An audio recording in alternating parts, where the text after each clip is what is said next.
পুরাই ফাঁকা রাস্তা।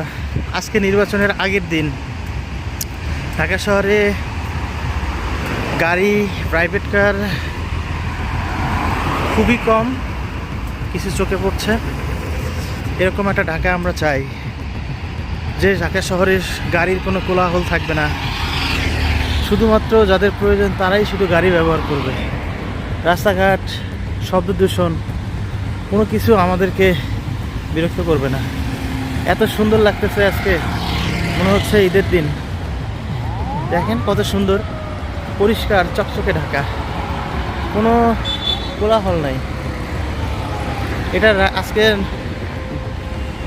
9:20 বাজে এখন, এই অবস্থা।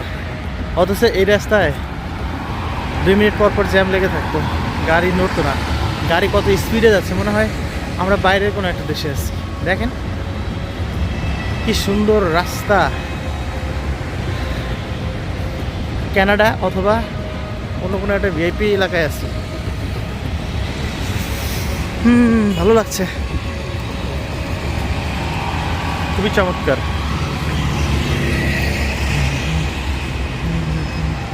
এই দেখেন, এদিকেও গাড়ি যাচ্ছে, এদিকেও গাড়ি যাচ্ছে। এটা হচ্ছে বিজয় সরণি মোড় থেকে চন্দ্রিমা নদীর দিকে।